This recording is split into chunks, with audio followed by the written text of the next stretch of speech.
Good morning students, दर्शन BEd college की online classes में आपका स्वागत है। पहले वाली क्लास में हमने पढ़ा था बुद्धि, यानी कि बुद्धि क्या होती है, बुद्धि की प्रकृति क्या है, बुद्धि की विशेषता क्या है। ठीक है, तो हम इस क्लास आगे पढ़ते हैं। आज हम इसी के आगे हम स्टार्ट करते हैं बुद्धि के प्रकार। जैसा कि मैंने आपको पहले वाली क्लास में बताया था, हम आगे बुद्धि के प्रकार पढ़ेंगे। तो आज हम पढ़ते हैं बुद्धि के प्रकार क्या होते हैं, बुद्धि कितने प्रकार की होती है। बुद्धि के प्रकार में 3 तरह की बुद्धि होती है। पहली होती है मूर्त बुद्धि, दूसरी होती है अमूर्त बुद्धि और तीसरी होती है सामाजिक बुद्धि। तो पहले हम पढ़ते हैं मूर्त बुद्धि किसे कहते हैं। मूर्त बुद्धि, इस बुद्धि को गामक या यांत्रिक बुद्धि भी कहते हैं। इस बुद्धि का संबंध यंत्रों से होता है। इस बुद्धि को हम हमारी 5 ज्ञानेंद्रियों द्वारा ग्रहण कर सकते हैं।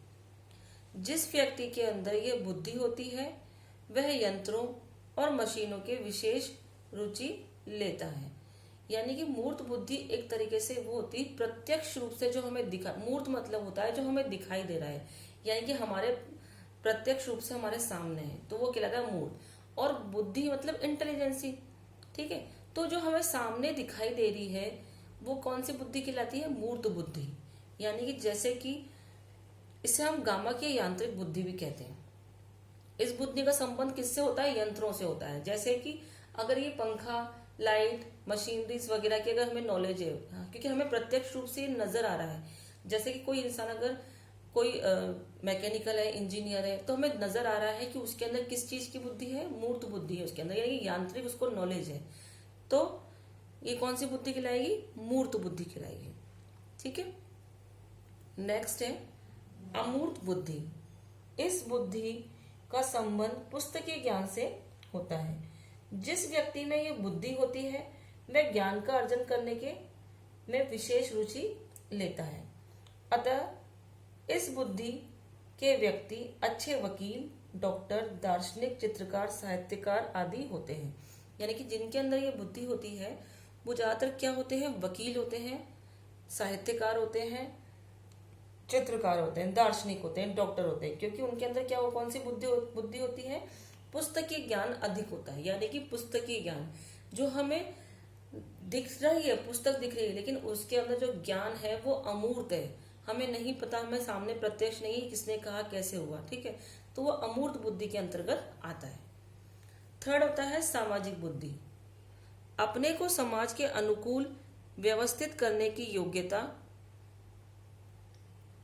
ही सामाजिक बुद्धि कहलाती है। जीवन की सफलता के लिए सामाजिक बुद्धि का ज्ञान एवं प्रयोग आवश्यक है। अपने को समाज में अनुकूल व्यवस्थित करना, यानी कि अगर हम समाज में रह रहे हैं, अगर उसके अंदर हम अपने आप को सेटल करना चाहते हैं, अच्छे से सेटअप करना चाहते हैं, तो उसके लिए हमें सामाजिक बुद्धि का होना बहुत आवश्यक है।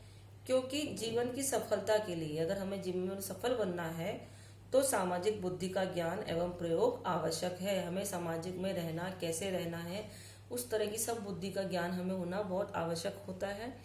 जिस व्यक्ति में यह बुद्धि होती है वे अच्छे नेता, मिलनसार, सामाजिक कार्यों में रुचि लेने वाले होते हैं। यानी कि जिसके अंदर ये बुद्धि अधिक होती है तो ज्यादातर वो क्या बनते हैं, नेता, मिलनसार, सामाजिक कार्य में रुचि लेने वाला व्यक्ति वो कहलाता है। यानी कि उसके अंदर समाज में रह के अपने आप को एडजस्ट करना उसे बहुत अच्छे से आता है, तो वो कौन सा कहलाता है, सामाजिक बुद्धि उसके अंदर अधिक होती है। ठीक है, अब आगे हम पढ़ेंगे कि इसकी बुद्धि के सिद्धांत कितने तरीके के होते हैं।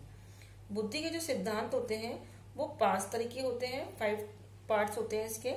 पहला होता है एक खंड का सिद्धांत, दूसरा होता है 2 खंड का सिद्धांत, और तीसरा होता है 3 खंड का सिद्धांत, चौथा बहुखंड का सिद्धांत, 5वां मात्रा सिद्धांत। ठीक है, तो ये तो हमने बेसिक पढ़ लिया है कि कितने तरह के सिद्धांत होते हैं। तो पहले हम आज हम अपनी क्लास में 2 सिद्धांत पढ़ेंगे। पहले एक खंड का सिद्धांत और 2 खंड का सिद्धांत। एक खंड का सिद्धांत, इस सिद्धांत के प्रतिपादक बिने टर्मन हैं। उन्होंने बुद्धि को एक अच्छे अखंड और अविभाज्य इकाई माना है।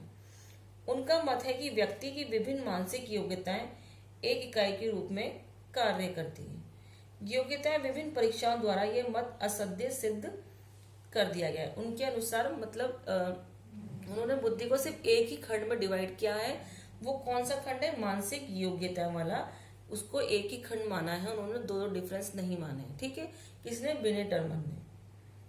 सेकंड है हमारा दो खंड का सिद्धांत। इस सिद्धांत का प्रतिपादक स्पीयरमैन है। उसके अनुसार प्रत्येक व्यक्ति में दो प्रकार की बुद्धि होती है। यानी कि जो स्पीयरमैन ने फिर इसको माना कि जो इंसान के अंदर जो बुद्धि होती है वो प्रत्येक व्यक्ति के अंदर दो प्रकार की बुद्धि पाई जाती है। पहली मानी उसने सामान्य बुद्धि और दूसरी उसने मानी विशिष्ट बुद्धि। यानी कि उसके अनुसार प्रत्येक व्यक्ति के अंदर दो प्रकार की बुद्धि होती है। दूसरे शब्दों में बुद्धि के दो खंड या तत्व होते हैं। पहला सामान्य योग्यता और दूसरा विशिष्ट योग्यता। यानी कि हर इंसान के अंदर एक सामान्य योग्यता होती है, यानी कि नॉर्मल योग्यता कैपेसिटी होती है उसके अंदर, और एक विशिष्ट एबिलिटी उसके अंदर होती है, ठीक है। तो उसने दो खंड का सिद्धांत प्रतिपादक किसने किया था? स्पीयरमैन ने। नेक्स्ट है हमारा जो दो खंड का सिद्धांत हमने भी पढ़ा है, इसके अंदर आपको मैं बताती हूँ सामान्य योग्यता सामान्य तत्व के अंदर सामान्य योग्यता को विशिष्ट योग्यता से अधिक महत्वपूर्ण माना है। उसके अनुसार सामान्य योग्यता सब व्यक्तियों में कम से कम या अधिक मात्रा में मिलती है। यानी कि जो सामान्य योग्यता व्यक्ति के अंदर होती है वो हर व्यक्ति के अंदर अलग अलग होती है।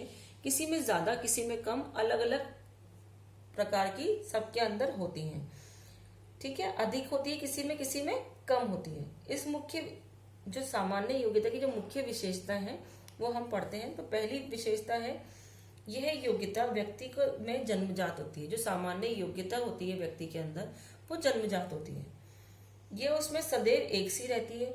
ये हमेशा व्यक्ति के अंदर क्या रहती है? एक जैसी रहती है।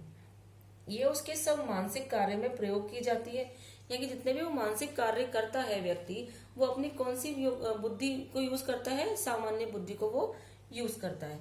यानी कि ये तो सामान्य योग्यता जो थी उसके अंदर उसकी विशेषताएं थी। अब हम पढ़ेंगे विशिष्ट योग्यता की विशेषता।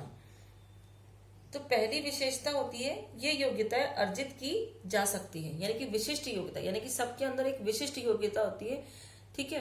तो वो सब में अलग अलग होती है और सब अपने अनुसार उसको अर्जित करते हैं, अर्जन करते हैं, सीखते हैं, ठीक है। सेकंड है योग्यता अनेक एक दूसरे से स्वतंत्र होती है। जितनी भी योग्यताएं उसके अंदर एक इंसान में होती है, व्यक्ति में होती है, विशिष्ट योग्यताएं जो होती हैं वो क्या होती है? सबसे अलग होती है, एक दूसरे से ज्वाइंट नहीं होती, यानी कि वो स्वतंत्र होती है। विभिन्न योग्यताओं का संबंध विभिन्न कुशल कार्यों से होता है।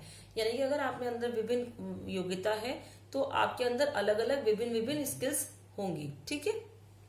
तो ये तो हो गई विशिष्ट योग्यता की विशेषताएं और सामान्य योग्यता की हमने विशेषता पढ़ी, जो कि किसका पार्ट था? दो खंड के सिद्धांत के अंदर उसने बुद्धि को दो खंडों में बांटा हुआ था। पहली थी सामान्य और दूसरी थी विशिष्ट। सामान्य की विशेषता हमने पढ़ ली और विशिष्ट योग्यता की विशेषता हमने पढ़ी। अब नेक्स्ट क्लास में हम इसी का आगे चलेंगे, आगे लेंगे जो 3 सिद्धांत बचे हुए हैं उनको आगे वाली क्लास में हम डिस्कस करेंगे। आज के लिए इतना ही, धन्यवाद।